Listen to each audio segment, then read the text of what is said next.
38 आदमी के पास जमीन नहीं है, लेकिन बिहार में भूमि सुधार लागू नहीं होने की वजह से 100 में 7 आदमी भूमिहीन है। इसलिए जन सुराज का एजेंडा है कि अगर किसानों का जीवन सुधारना है तो सबसे पहले भूमि सुधार लागू करना है। और दूसरी बात, मजदूरी। खेती को, बिहार का जो खेती है वो खाने वाला खेती है, इसको कमाने वाला खेती अगर बनाना है तो लोगों को मदद देनी पड़ेगी। गांव देहात में हम लोग क्या कहते हैं, लोग कहता है कि भैया कटिया करने आए हैं, कमाने के लिए लुधियाना जाएंगे, रोपनी करने आए हैं, कमाने के लिए गुजरात जाएंगे। आदमी खेती करने आया है, कहता है कि हम खाने के व्यवस्था करने आए हैं, कमाने के लिए बाहर जाएंगे। तो इस व्यवस्था को बदलने के लिए जन सुराज का मंत्र है कि खाने वाली खेती नहीं, कमाने वाला खेती होना चाहिए। और जितने लोग खाने वाला खेती, धान गेहूं को छोड़कर बढ़िया सब्जी मसाला का खेती में जाएंगे, उसके लिए मजदूरी मुफ्त कर दिया जाएगा। अब आदमी कहेगा ए भैया पैसा कैसे आएगा, तो जैसे पढ़ाई का आपको पैसा का रास्ता बताए, युवाओं को रोजगार का पैसा का रास्ता बताए, बुजुर्गों के पेंशन का पैसा का रास्ता बताया, तो वैसे ही आपको बता रहे हैं कि किसानों के लिए मजदूर मुफ्त कैसे मिलेगा। बिहार सरकार को हर साल अगर हम चाहें तो 10,000 करोड़ रुपया हम लोग को मनरेगा के तहत मिल सकता है। तो अगर मनरेगा के मजदूर को खेती से जोड़ दिया जाए, किसानों को खेती करने के लिए मनरेगा का मजदूर दे दिया जाए, तो बिना 1 रुपया एक्स्ट्रा खर्चा के हर वो किसान जो अपना खेती बेहतर करना चाहता है उसको मजदूर मुफ्त में मिलेगा और उसके लिए 1 रुपया खर्चा नहीं होगा। नुकसान किसका होगा? जो मनरेगा में 40% पैसा लोग कमा रहे हैं, उनका बड़ा भारी नुकसान होने वाला है। क्योंकि मनरेगा का मजदूर अगर सीधे किसान को मिल जाए तो किसान अपने मजदूर से काम भी कराएगा और उसकी आमदनी भी बढ़ेगी। अब एक अंतिम महिला बच गई। महिलाओं का अगर जीवन सुधारना है, सब महिला हमको गांव-गांव में कही है भैया हमको रोजी रोजगार करने के लिए कुछ साधन दीजिए। तो हम लोगों ने तय किया कि बैंकों को ये कहा जाएगा कि जो भी महिला लोन लेना चाहती है रोजी रोजगार के लिए, उसको 4% सालाना पर 4%, अभी जो जीविका वाला चल रहा है इसमें 2-2.5% महीना का लगता है, सालाना 30% ब्याज। और हम लोग कह रहे हैं कि सिर्फ 4% सालाना पर हर वो महिला जो कोई ना कोई रोजी रोजगार करना चाहती है उसको सरकारी गारंटी पर लोन दिया जाएगा और बाकी का 6% सरकार देगी। होना चाहिए ना भाई? तो एक बार जरा हाथ उठाकर बताइए, 5 एजेंडा पास कर रहे हैं आप? ये 5 एजेंडा पास कर रहे हैं ना? इसको आगे बढ़ाया जाए ना? ये 5 से भला होगा ना बिहार का? तो ये सब हो जाएगा तब ना होगा जब सरकार बनेगा। सरकारें नहीं बनेगा तो खाली भाषण होगा। तो सरकार बनाने के लिए लोग कहे ये भैया पैदले चलते रहिएगा, पटिया न बनवाइए। तो पार्टी बन गया, पार्टी बन गई, लेकिन हमने आपसे वादा किया था कि हम इसके नेता नहीं बनेंगे। नेता तो कोई बिहार का लड़का ही बनेगा, कोई बिहार का बच्चा बनेगा। लोगों ने कहा कि आपके जितना तो कोई काबिल आदमी बिहार में मिलेगा नहीं। हम आपको अभी दिखाते हैं, आपके मंच के सामने यही खड़ा करेंगे कि अब दल बना है और दल का नेतृत्व जिस व्यक्ति को दे रहे हैं, दल का नेतृत्व जिसको दे रहे हैं, कार्यवाहक तो अध्यक्ष जिसको नियुक्त किया जा रहा है, देखिए कैसे सब एकदम ध्यान से सुनने को खड़ा है। अपना बच्चा का बात हुआ तो सो रहा था, आज जैसे बोले कि दल का अध्यक्ष घोषित कर रहे हैं, तो देखिए कैसे सजग हो गया। तो जो अभी दल के अध्यक्ष बनेंगे उनका परिचय कराऊं, उससे पहले आपको बता रहा हूं कि ये कार्यवाहक अध्यक्ष हैं।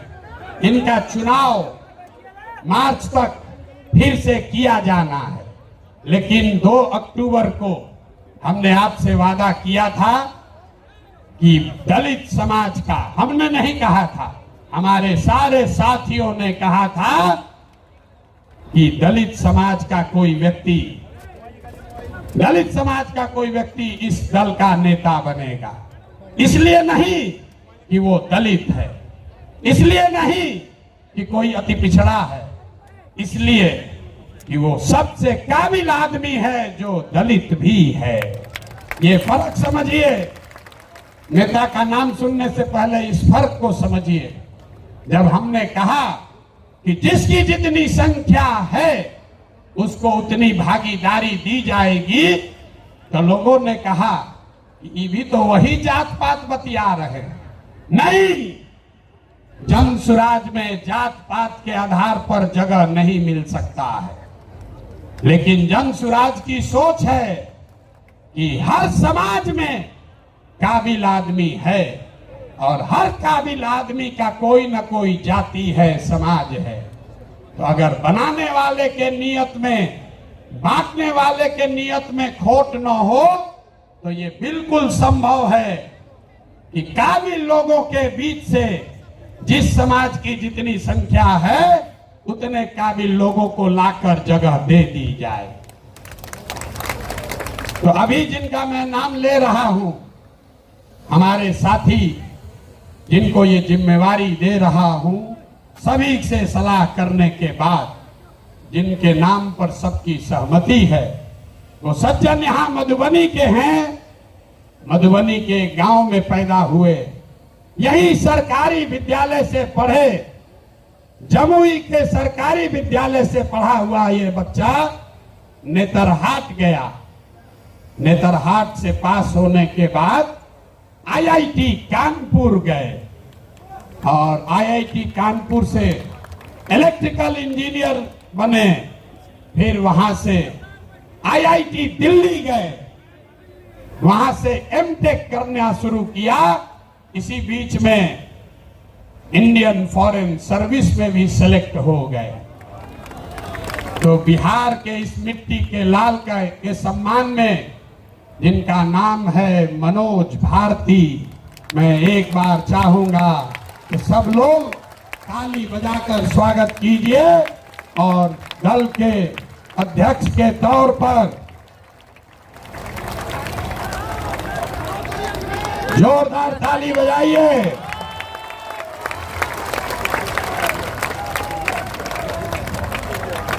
दल के अध्यक्ष के कार्यवाहक अध्यक्ष के तौर पर मनोज भारती जी, जो अनुसूचित समाज के हैं, लेकिन ये प्रशांत किशोर से ज्यादा काबिल आदमी है। प्रशांत किशोर नेतरहाट का परीक्षा 2 बार दिए, नहीं पास कर सके। ये भाई साहब पास किए हैं। प्रशांत किशोर आईआईटी नहीं गए हैं, ये आईआईटी गए हैं। Prashant Kishor IAS, IPS, IFS नहीं हैं, ये सज्जन आईएफएस रहे हैं। 4 देशों में भारत के राजदूत रहे हैं, बिहार का गौरव बढ़ाया। बेलारूस में, यूक्रेन में, इंडोनेशिया में, तिमोर लास्ते में, 4 देशों में ये भारत के राजदूत रहे हैं। और भारत में भारतीय समाज के फिलॉसफी पर एक बहुत अच्छी किताब भी लिखी है, ये आपको अपने शब्दों में बताएंगे। तो जितने लोग आप यहाँ खड़े हैं, लोग हमको कह रहा था कहां से खोजिएगा बढ़िया आदमी, कोई है यहाँ अच्छा? तो ये पहला नमूना आपके सामने दिखा रहे हैं। ये पहला नमूना है, सही चुने हैं कि नहीं चुने हैं? नहीं, पूरा हाथ उठाकर बताइए सही चुने हैं कि नहीं चुने हैं? बोलिए सही है, समर्थन है कि नहीं है? कल ये मत कहिएगा कि प्रशांत किशोर चुन के बैठा दिए। फिर से हाथ उठाकर बताइए, अनुमोदन कीजिए, ठीक है कि नहीं है? ये इसलिए नहीं है ये दलित समाज के हैं, ये काबिल हैं जो दलित समाज के भी हैं। यही जन सुराज का रास्ता है और हर समाज से ऐसे ही लोगों को, जरूरी नहीं है कि अब कुछ लोग सोच रहा होगा ये भैया सब अधिकारी हो, होशियार थोड़े है ना। इस मंच पर बैठे हुए बड़े काबिल लोग हैं। अभी आप मिले गिरी जी से, गिरी जी, वाई भी गिरी यहाँ के सबसे बड़े कानून विदों में उनकी गिनती होती है। वो इसलिए नहीं यहाँ हैं कि वो गिरी हैं, वो इसलिए यहाँ हैं जो यहाँ के सबसे विद्वान काबिल वकील हैं, जो गिरी समाज के भी हैं। आपने अभी केसी सिन्हा का नाम सुना। केसी सिन्हा इसलिए नहीं है कि वो सिन्हा है कि सिंह है, वो इसलिए है कि किसी जाति का बच्चा जब गणित पढ़ना चाहता है तो वो केसी सिन्हा का किताब पढ़ता है। तो जन सुराज का रास्ता ठीक है कि नहीं है? है ना ठीक? जोर से बोलिए, है कि नहीं है? तो जब आपका एमएलए का कैंडिडेट घोषित करेंगे तो उसमें भी आपको ये झलक दिखेगी। जब इसका लीडरशिप काउंसिल घोषित होगा तो हमने आपको जुबान दिया है, इसी समाज को मत के ऐसे ऐसे हीरा को निकालेंगे जो आपको खुद नहीं पता है कि हमारे समाज में ये भी आदमी है। क्योंकि जीतने से बिहार नहीं बदलेगा। बिहार तब बदलेगा जब बिहार को सही लोगों के साथ जीता जाए, तब न बदलेगा। तब एक बार मैं चाहूंगा कि मनोज भारती जी आपसे अपने शब्द कहे। कल लीडरशिप काउंसिल की बैठक है, उसमें घोषणा भी होगी अन्य सदस्यों की, जो आपको समाचार पत्रों के माध्यम से जानकारी होगी। लेकिन आज अध्यक्ष के तौर पर मैं आमंत्रित करूंगा कि भारती जी आपसे दो शब्द मुखातिब हों और इसके बाद अभी भागना नहीं है। जन सुराज के संविधान की जो 5 बड़ी बातें हैं, जो आपसे जिसका सीधा सरोकार है, उसकी भी घोषणा अभी की जाएगी। तो 5 मिनट इनकी बात सुनिए और उसके बाद हम लोग इस पर वापस आते हैं।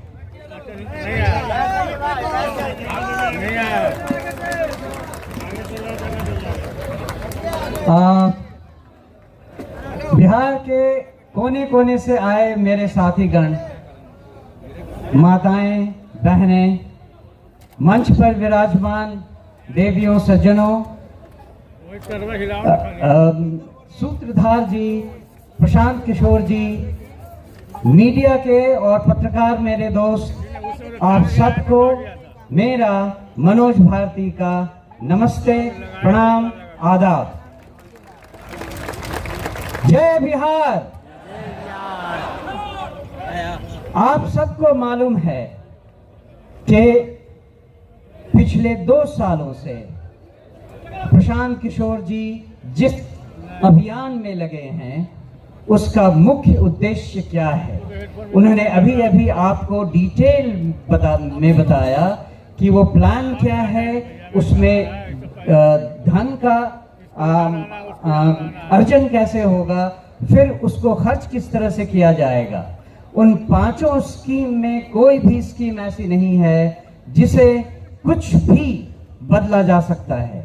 और यही इनकी खूबी है कि जो इन्होंने सोचा है वो ऐसे हवा में नहीं सोचा है, उसके पीछे डाटा है, उसके पीछे एनालिसिस है। और मुझे एक प्रबुद्ध राजनीतिज्ञ की तरह प्रशांत किशोर जी की सारी बातें लगती हैं। अगर कहा जाए कि इनके लीडरशिप में हम कहां तक पहुंच सकते हैं और क्या क्या कर सकते हैं उसकी एक झलक आपने यहाँ खड़े खड़े देख ली, सुन ली।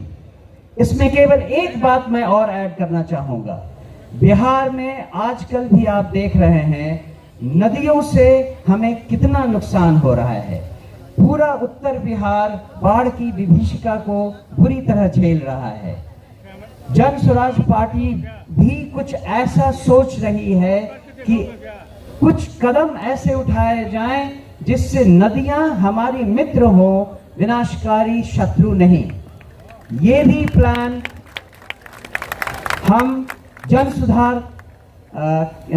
स्वराज के अभियान के दौरान सोच रहे हैं और जो एक्सपर्ट्स हैं उनसे सलाह मशविरा कर रहे हैं।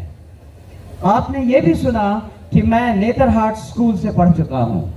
नेतरहाट स्कूल की एक अपनी गरिमा है और वो है कि हम वहाँ सब कुछ खुद अपने आप करते हैं। आप या मुझे लकड़ी का काम दे दें, लोहे का काम दे दें, या चित्रकला हो या म्यूजिक हो, मुझे हर चीज की शिक्षा मिली हुई है और इन सब को मैंने जिंदगी भर विदेशों में भी उपयोग में लाया है।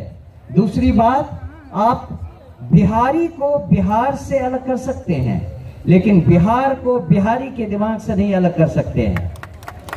तो दुनिया में मैं जहां जहां रहा हूं, बिहार मेरे साथ रहा है। उसके कुछ उदाहरण ये हैं कि विदेशों में नेताओं को या डिप्लोमेट्स को, राजनयिकों को तोहफे देने की परंपरा रहती है और मैं हमेशा ही मधुबनी पेंटिंग तोहफे में विदेशी नेताओं को देता रहा हूं। अगर हमारे यहाँ कोई भी विदेशी नेता खाने पर आता है तो वो सिलाव का खाजा खाता है।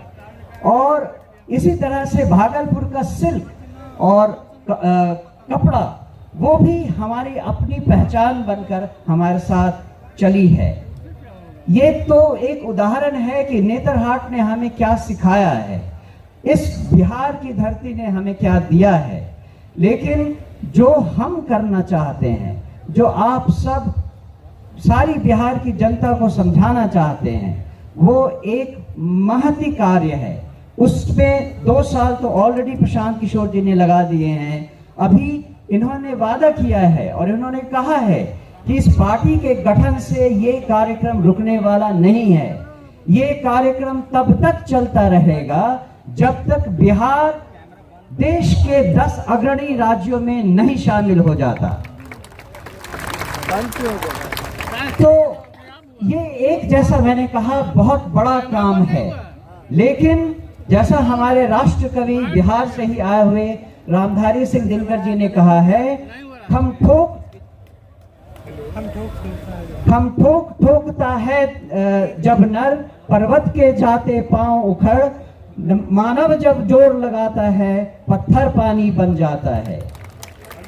तो जन स्वराज के अभियान के इस स्तर पे जो रिस्पॉन्सिबिलिटी, जो जिम्मेदारी मुझे दी गई है, मैं आपको आश्वस्त करता हूं कि मैं उसे पूरी लगन, ईमानदारी, कर्मठता से निभाऊंगा और अपने पूरे कार्यकाल में, जो कि छोटा है लेकिन विवेकपूर्ण ढंग से निर्णयों के साथ उस राह पे चलूंगा।